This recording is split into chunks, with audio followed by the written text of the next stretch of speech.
Back to the phone lines. We'll talk next to James. James is listening in Charlotte, North Carolina. Hi, James.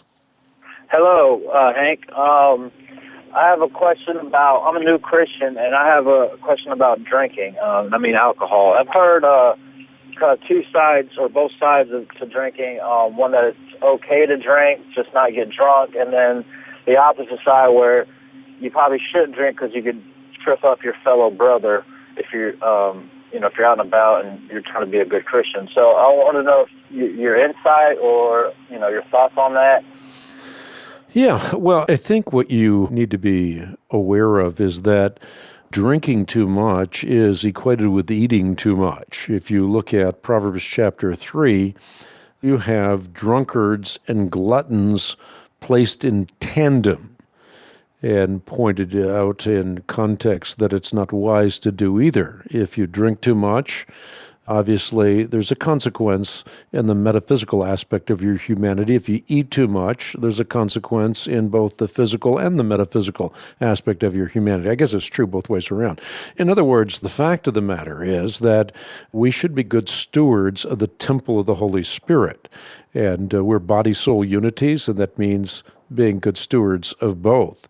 So I don't think that the Bible prohibits drinking, but it does prohibit getting drunk.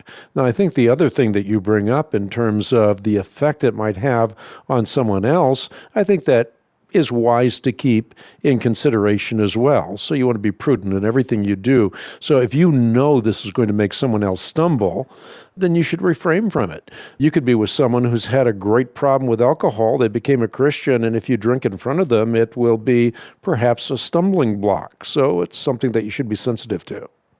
Okay. All right. Thank you. I really, really appreciate that.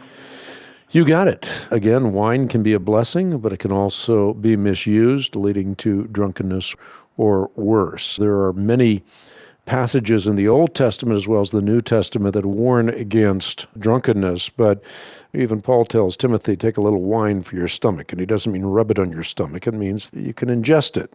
So you can even use wine for medicinal purposes, or at least it was efficacious back in times of antiquity. So the whole issue is that we ought to be stewards of both the metaphysical and the physical aspects of our body.